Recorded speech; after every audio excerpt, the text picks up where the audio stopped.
ఇక Bodhan rural CA Vijay Kumar దాష్టికం తాజాగా వెలుగులోకి వచ్చింది. పర్చుపోయిందని ఫిర్యాదు చేసేందుకు వచ్చిన మహిళకు సాయం చేయాల్సిందిపై ఆమెపై కర్శకంగా వ్యవహరించారు. నిజామాబాద్ జిల్లా రేంజల్ మండలం దూపల్లి గ్రామానికి చెందిన బోయ భాగ్య అనే మహిళ తన కుమారుడితో కలిసి ఎడపల్లి మండలం జానకంపేట శ్రీ లక్ష్మీ నరసింహస్వామి బ్రహ్మోత్సవాలకు వెళ్ళింది. తన కొడుకి ఆట బొమ్మలు కొనిచ్చే సమయంలో తన పర్సు పోయిందని భాగ్య గుర్తించి అదే సమయంలో బ్రహ్మోత్సవాల డ్యూటీకి వచ్చి అవుట్ పోస్ట్లో ఉన్న బోధన్ రూరల్ సీఏ విజయ్ కుమార్ బాబుకు ఫిర్యాదు చేసింది. నాకే ఫిర్యాదు చేస్తామంటూ బాధితురాలి తొడపాకంలో వార్తలు వచ్చేలా లాఠీతో దారుణంగా కొట్టాడు.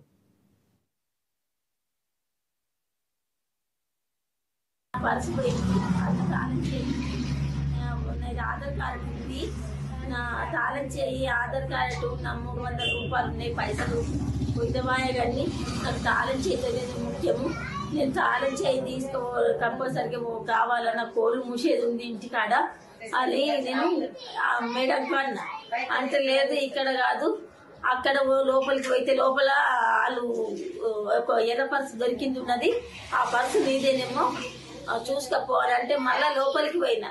లోపలికి పోయితే అక్కడ ఉన్న సారు ఈ పర్సు నీదేనా అంటే ఈ పర్సు నాది కాదు సారు, నా పర్సు ఇట్లా లేదు, నా పర్సు వేరే ఉన్నది అని చెప్పిన. కానీ కలర్ రెడ్ కలరే కానీ ఈ పర్సు అయితే కాదు అని చెప్పిన. సరేనమ్మ ఈ పర్సు కాకుంటే తప్పదాకా ఇది 50 రూపాయలు ఇస్తా, ఈ 50 రూపాయలు తీసుకొని నువ్వు ఇంటికి వెళ్ళిపో అని చెప్పింది. వెళ్ళిపో అని చెప్పిన తర్వాత అయితే నేను వెళ్తూ వస్తున్నా.